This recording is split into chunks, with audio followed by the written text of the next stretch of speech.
Okay, I'm trying this again. There seems to have been a little bit of technical difficulty. So if there's anybody out there watching, if you could please give me a thumbs up or make a comment or something, that would be fabulous.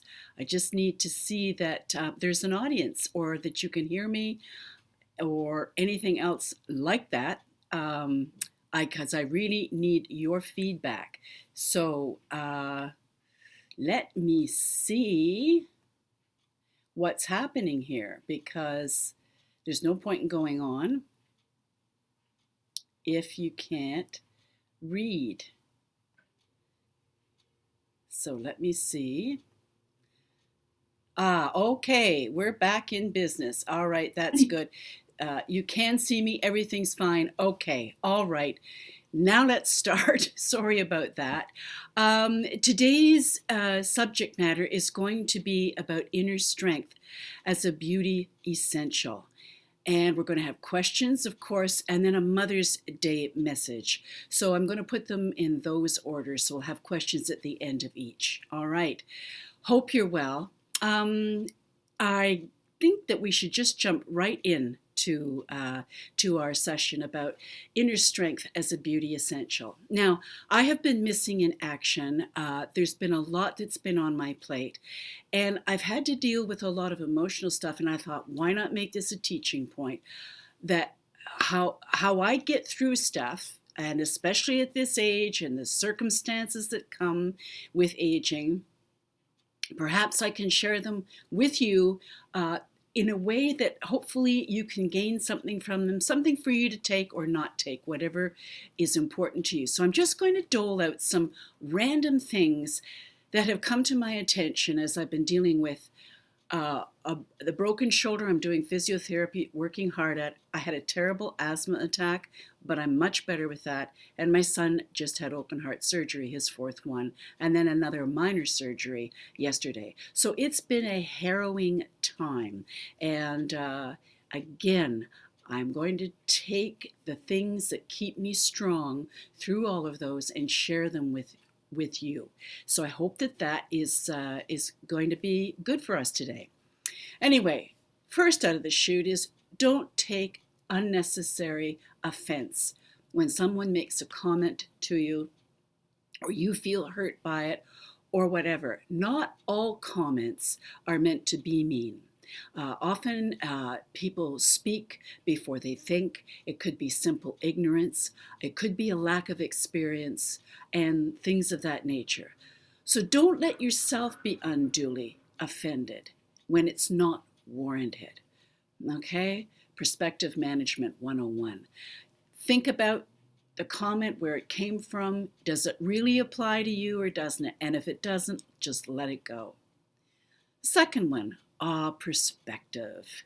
We can't remain rigid, or we can remain rigid, I should say. And especially as we age, we tend to get into little ways of being that are, they're comfortable to us. We found that they work for us. But sometimes what that can do is make us rigid. And we can explore like we did in our youth, but sometimes exploring too much can not be particularly good for us either. It's finding that balance in everything. Even in areas of political issues where you may be very firm on some things, it's really good to keep a solid, open mind and to listen to all sides. You can park how you feel or your beliefs or whatever situation you're in. You can park it to the side and openly and honestly listen to what you hear and see if you can adapt any of it, all of it, or none of it to where you are. But when you can do that with an open mind and with strength, you really build, I believe, your ability to be more tolerant and more open for new ideas coming in, because you just never know when a new one will strike you. Healthy boundaries. There's the big one right there. Our shields are up and nothing penetrates us for very long. And of course, we will experience a dent from time to time. from any number of things, a little thing somebody said or that somebody's done that hurts us, and it can leave us depressed or determined to cut the comment out of my hair. Like, I'm going to wash that man right out of my hair, or I'm going to cut that comment out of my hair, or I'm going to dye it. And I have to tell you, my experience with women is when we're dealing with difficult things, we turn to our hair and we cut it, we color it, we do something with it, because it gives us a feeling that we're doing something. When in fact, very often we may be doing something to ourselves that we won't be happy with in the end result. Sometimes we strike it lucky and we think, yeah, cut it, looks great, love it, so on. But thinking about it, think about what's a better way to handle it. Remember, as women, we've been socially engineered and groomed to self-punish. That's the way it's been for women, and we've been socially engineered to compete with each other as women. So it keeps us divided because anything divided can be conquered. So having healthy boundaries is really good. Let me see if I can give you a personal example without getting very personal. Somebody will say something to you, and it's hurtful, or it's an outright lie, or it's something. You can say, or their behavior, let's say, is hurting you. No matter what your relationship, their behavior is hurting you. With a healthy boundary, you can be very clear that thank you and, two important words, thank you and, I will not, I cannot, this doesn't fit for me, do fill in the blank. And that oftentimes may make the other person angry, especially if they've been used to getting their way with you. But if you keep a healthy boundary and do not accept anything that isn't fair or right for you and the group or the two of you or whatever it is, I can tell you that when you keep your healthy boundaries in place, anger dissipates, frustration leaves the room. All of those things happen because you're keeping yourself safe and fairly safe. You're not going to let anybody hurt you unfairly. If you want to listen to what someone has said, if there's a criticism of you, okay, tell me in a way that is not attacking me, but looking at the issue. And if they can't do that, we just say, well, thank you, and I think I need to close the door on this. I've found a good term that I find works great for me, and that is when somebody's being, nasty unfairly, I say, after it's happened a couple and sometimes 3 times, I say, okay, the door is open, but the screen door is locked from the inside. If you want to talk, you can talk through the screen door. And if we come to a resolve, I'm happy to unlatch the screen door. But otherwise, it's locked. So, and this can work well with family members or close friends or whatever. You keep the door open, but you keep the boundary in place. Now, there are other circumstances, of course, where you just say, Mama's got to close the door. I wish you well, and close it and lock it, depending on the situation. So I'm just sharing those as perspectives to think about. I think something that's really important is to develop a deep and lasting relationship with yourself. Yeah, that's right. Based on love, on logic, and the greater good. Because no matter where you go, there you are. You are the only person you will be with all your life. People will come and people will go. Some will stay for a short time, some will stay for your entire life. Excuse me. But when you have a healthy, and I'm talking healthy self-love, I'm not talking narcissism, I'm not talking ego, I'm talking a healthy self-respect and self-love. It will serve you so well through everything and anything. And especially when you're going through difficult times, you can count on yourself. Another thing, again, these are just random thoughts. As we age, it's golden because it gives us the opportunity to discover our deeper essence beyond the body and express our inner beauty. We are all subject to the effects of time and the changes it brings to the body. And we can choose to let the light of our inner strength, love, and forgiveness shine or become bitter with a brittle attitude. Now, we all know people on both sides of the fence. Now, as we're aging, once we hit about 45, 50, this is when we start thinking about these things. Not so much when we're younger. We have different issues and different things that pull our attention. But we all know people who have aged who are brittle and harsh and firm and closed off. And we know others that you were just compelled, you just want to be around them just because there's something, an inner light or something that shines from them. Well, that choice is available to all of us. It's available to all of us, and it's looking for forgiveness is a big component in all of this. Every one of us have been hurt. Every one of us have been hurt unfairly, and every one of us have been hurt maybe fairly. The trick is, especially with the ones that are really, really hurtful and unfair, the forgiveness is it's an absolute essential. I believe you can't have real love without its equal partner, forgiveness. Now, forgiveness certainly doesn't mean you allow people to walk all over you or continue the bad behavior that they may have been expressing to you or whatever. Forgiveness means you let them go, you put up your boundaries, you state how things will be. Oftentimes mean people will leave your life or whatever, and that's okay. See, the thing is, you're not dealing with it every day, so you can let forgiveness shine, and forgiveness needs to be surrounded with love. Just to forgive because that's what I should do. No. You've got they work in tandem. They work in my opinion and in my experience at this point. Okay, another one in another direction. We are the scars, lines, wrinkles, and pores of a well-lived life, and the experiences that come with it. Both the ones that have put us under the bus and the ones that we've overcome. How that relates to beauty is when we are being propagandized to absolutely fight lines and wrinkles and pores at no matter what. Oh, if there's any way you can tune that out, ladies, please, because it does you absolutely no good whatsoever.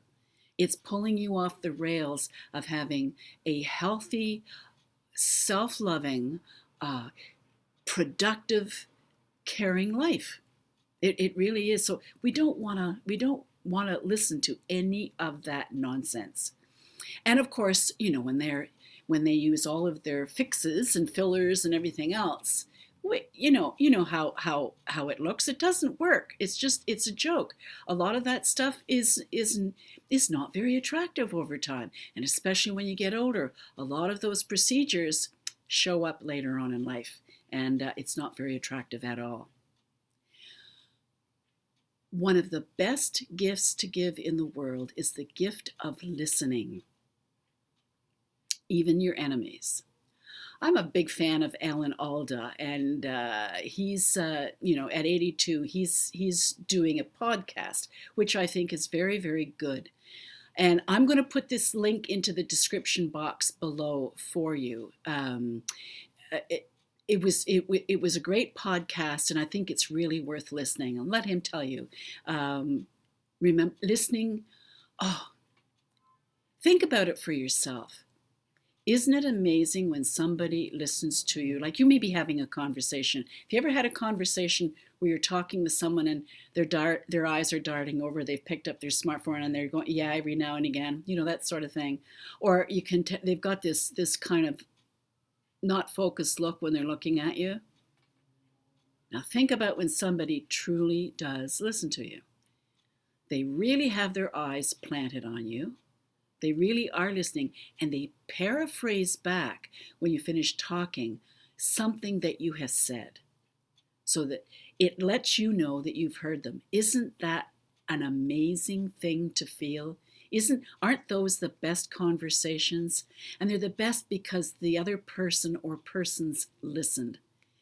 So the best thing that we can do, I think, as we go through the world is to truly listen. Listen with intention, listen with your full body and your facial expression, and paraphrase. I think that's really an important factor. Next one, and this is really big on my list, is being the boss of you. What that really means is deciding how to look and how to handle your situation or issues in the best way for you while being truthful and not deliberately hurting others. Be in charge of your emotions. Don't let them run the ship. Seriously. And for people who believe that anger is a bad thing and all that sort of stuff, no, I don't believe that, in my opinion. All emotions have a job to do. They're all important.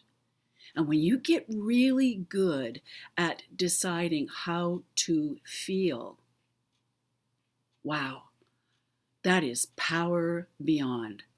And you can choose how to feel. I remember when I was teaching this course at our local college, I'm the Boss of Me. And one of the things that was stated was when you excuse me, when you're the boss of you, you go to bed sleeping better, you wake up feeling better, you're in charge. And when you're in charge of you, you don't have to have power over other people. You don't have to run other people's lives. You don't have to run interference, unless, of course, it's a vulnerable person, or a child or something like that. That's a different story. But I'm talking generally speaking. Being the boss of you, too, doesn't mean you have to hurt people with, things. I don't agree. And you don't get into an argument about something. It's one thing to debate, but it's something else. Excuse me, leftover asthma. It's something else to argue about something where it gets nasty. You make your points, then that's it. And then if you disagree, instead of going further, you just say, well, let's agree to disagree, and really let it go. That makes a big, big difference. And there's so many things with the boss of you. And I happen to have a little e-book on that very thing. If anybody's interested, I'm happy to share it. No cost, of course. And here's something that is become increasingly difficult in today's world. Be honest and tell the truth, especially to yourself. Always be honest with yourself. Because when you are honest, then you can deal with whatever life has to send you in the best way possible. It's just honesty is the best policy, as they say. And another thing that's really big with me is my journal. No matter how you choose to express yourself, a life worth living is a life worth recording. I have kept journals for 30 plus years. And when my son was in for surgery the week before last, I went through I keep a journal on my son, my feelings, and a journal on my daughter. Even though she's passed, she's still in my heart. And I keep a journal for me. And I had forgotten things that had been said and done and that were important to remember. And when I reread the information, let it cook, so to speak, in the cauldron, I came up with a way to deal with my situation at hand that I felt was really a good answer, because I had all the truth in front of me. And sorry about that, somebody's trying to get a hold of me, but they'll have to wait because I'm engaged with you, lovely ladies. When everything is there and you're dealing with honesty, then you can write a plan for yourself. You can make a decision as to how you're going to deal with whatever situation you're in. Another thing that is really worth cultivating is the art of delivering difficult news. Think about it. There's times when, with our family and friends, and that sort of thing, where we will have to deliver difficult news, or we're trying to get somebody back on track for something because you can really see them going off the rails, but they're so intent on going off the rails. You know there's going to be disaster at some point, but you want to try to bring them back on it. How you approach them, how you listen to them, how you speak with them in a way that compels them or invites them rather than directs them makes a huge difference. Be invitational rather than directive. Just something to think about. And of course, taking good care of yourself mentally, there's also the physical. You eat, sleep, drink, exercise right, and learn the art of stress management. One of the biggest things you can do, of course, is to write your stresses in your journal. And whether that's a Post-it note journal, or it's an art journal, or it's a word journal, or it's a digital journal, whatever speaks to you, whatever works for you, I have to tell you, that is one of the best tools anybody can have for life. So taking care of yourself physically, mentally, and emotionally are all important. When catastrophe strikes, and it will for most of us at some point, remember, there are always diamonds in disaster. But like sparkly kinds of diamonds, you have to dig for them. Like you have to dig for real diamonds, you have to dig deep for the disaster and find the diamonds within it. Believe me, that's one of my MOs.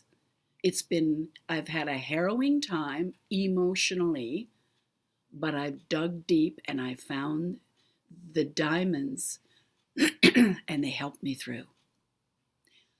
And what helped me? My journals. Excuse me, ladies, I'm going to have some caffeine. Sorry about that. Still some residual asthma stuff. And here's the final little thing of just my, load of gems to share with you. A habit is either good or bad. And it's nothing more than a choice. If you want to have a good habit or a bad habit, it's a choice. And it's backed up with practice. And the more consistently you practice, the better you get at it. So if you practice a bad habit, you can get really good at it. If you practice a good habit, you can get really good at it. Whether that's for eyebrows or whether that's dealing with family or the world at large. Habits can be created and honed and be very skilled at it. Okay, so that's... I think it's probably time to bring in some questions here. That's all I have to say about that, as what's his name said in whatever movie that was. Tom Hanks. Sally Fields was his mother.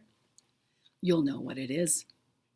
Okay, let's see. Yvonne, Anne, Robin, Rebecca, hello, and Beth Johnson, Sue, all good, great, thank you. Cheryl, good morning, sounds good, great. Andrea, Beth, Sydney, and Michael Ann or Michelle Ann, and Mary, Kathy Kitterman, hi, and Sherry Hill, and Corey, and Mr. Good morning, happy Mother's Day weekend, thank you. Okay, so we have looks like a question here. Sydney, yes, it's important to have growth mindset instead of fixed. I think so, Sydney. Yeah, it's it's like even sitting in your rocking chair, it still moves, doesn't it? Right? If you're just sitting in your rocking chair, you're not going to. But if you're moving, at least you're moving in it, right? I don't know if that's a good analogy or not, but it just came to mind. And Meryl and Rebecca, let's see, we have another question. Karen here, happy Mother's Day. If one doesn't have healthy self-esteem, it's easier to be hurt by others. Absolutely. You're absolutely right. The stronger you are as a person, the less you can be affected in a negative way. You're absolutely right. Thank you. And Marilyn Monroe even said, no matter what you do, you can't defy gravity. Ain't it the truth? You can get out the trusses and you can get out the strings and you can do all kinds of things. But,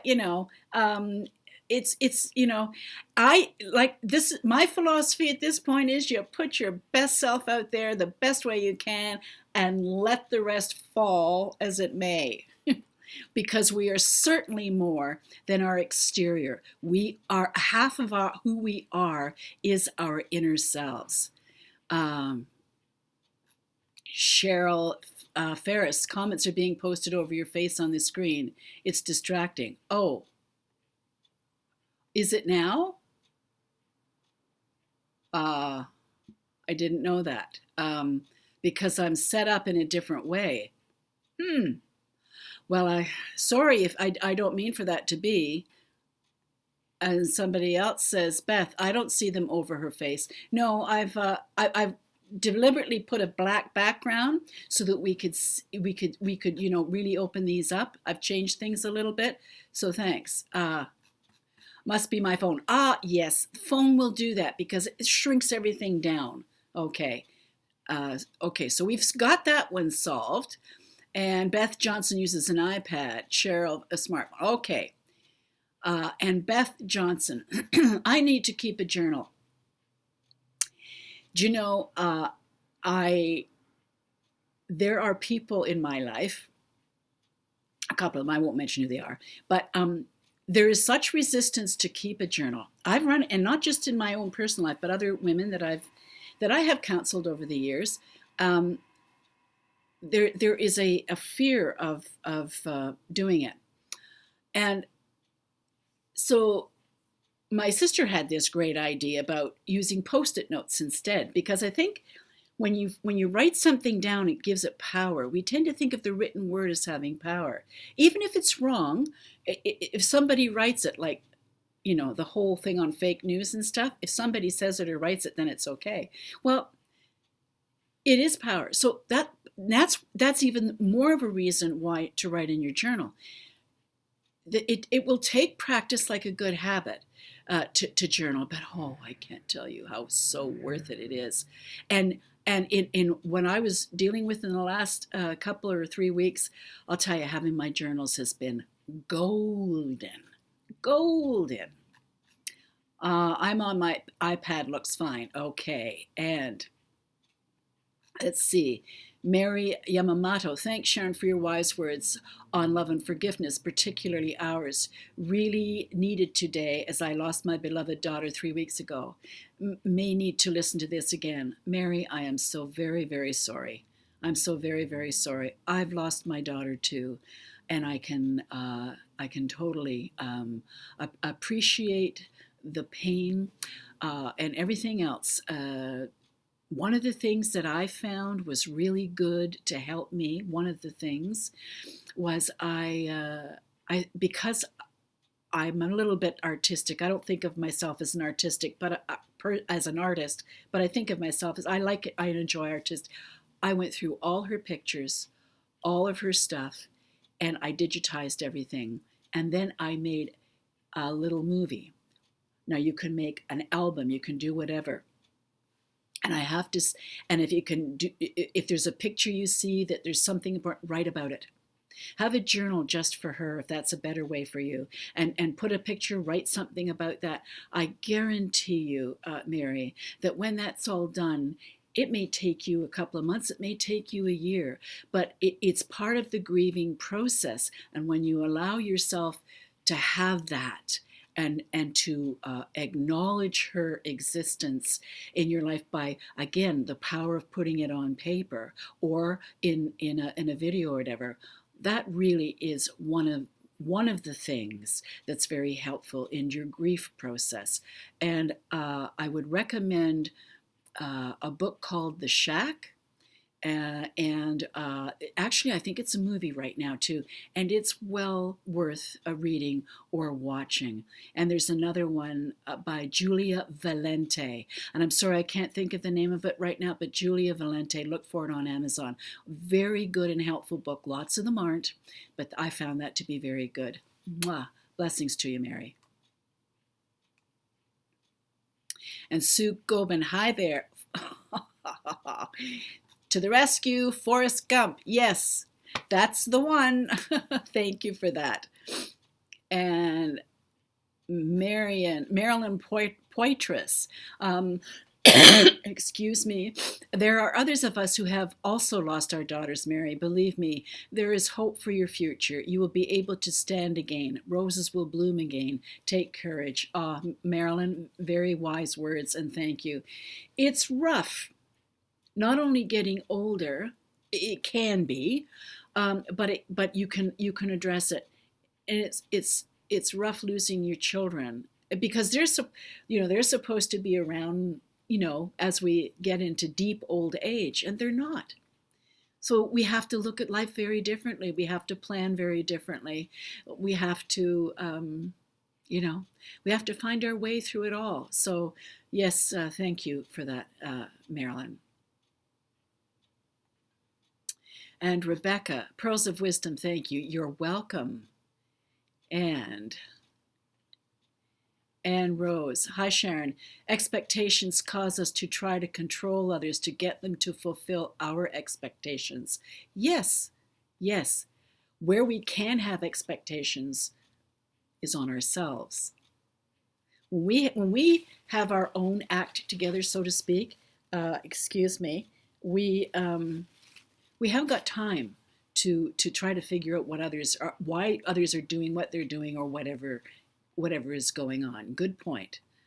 That's just more of the talk about the phone and the iPad. Let's see, Susan Gobin, neither do. Okay. And Sydney, love the idea of looking for diamonds. Yes, diamonds in disaster. Seriously, when I'm going through difficulty, and I mean disaster, and I've had my fair share of it. I tell you, it's an automatic go-to response for me now. Why? Because I've developed the habit of, what do I have to deal with immediately? Okay, while the dust is settling, okay, what's the good stuff in here? And sometimes you got to dig really deep. You have to get the drill out, the jackhammer, the whatever. But I guarantee you, when you search, you will find. Seriously. I think that was a biblical thing somewhere, wasn't it? People worry that other people will read their journal. Okay. Well, then do a digital journal, put it on a thumb drive, or lock it on the computer in some way, have a password for it. If it's really that serious, you could, there's always a safety deposit box or a hidden floorboard or something. And you know what? you don't have to keep your journals. I'll tell you, I got, like I said, 30 plus years of journals. My goal was, when I get to my rocking chair years, I was going to read back and look at my life. Well, I'm reassessing that right now because there's been several times in my life when it ain't been worth looking back on. However, with my latest incident for my son's surgery, it was. It was very, very helpful and helped me design a way to handle all of the stuff around it. So I can understand that, but there's ways to hide or lock this stuff up. Okay, so let's see. So true. Okay, well, we don't seem to have any other questions. How about then I go on to our Mother's Day message. Now I'm going to post this in on my Facebook page too, and I'll have a link to it in the description box below when this video goes up, okay? So this is a Mother's Day message honoring all mothers, sending out good mental energy. To those mothers who gave birth this year to their first child, we celebrate you. To those who've lost a child this year, we mourn with you. To those who are in the trenches with little ones every day, wear the badges of food stains, we appreciate you. To those who experience loss through miscarriage, failed adoptions, or running away, we mourn with you. To those who walk the hard path of infertility, fraught with pokes, prods, tears, and disappointment, we talk with you. Forgive us when we say foolish things. We don't mean to make this harder than it is.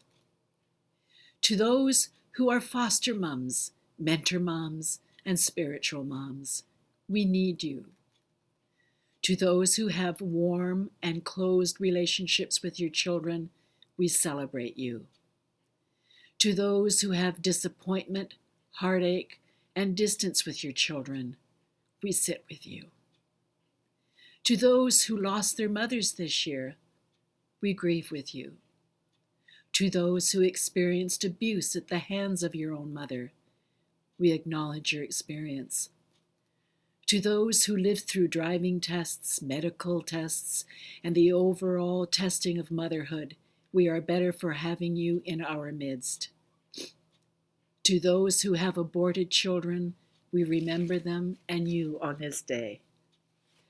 To those who are single and long to be married and mothering your own children, we mourn with you that life has not turned out the way you longed for it to be. For those who step-parent, we walk with you on these complex paths. To those who envisioned lavishing love on grandchildren, yet that dream is not to be, we grieve with you. To those who will have emptier nests in the upcoming year, we grieve and rejoice with you. And to those who are pregnant with new life, both expected and surprising, we anticipate with you. This Mother's Day, we walk with you, sit with you, and pray with you. Mothering is not for the faint of heart, and we have real warriors in our midst. We remember you. Wow. That was a bit of a surprise. I don't know where I got this. I have no name for it. I've put my own, please excuse me, ladies. I've adjusted it and added some of my own things into it. But I think what I like about it is that it celebrates the really important things about motherhood.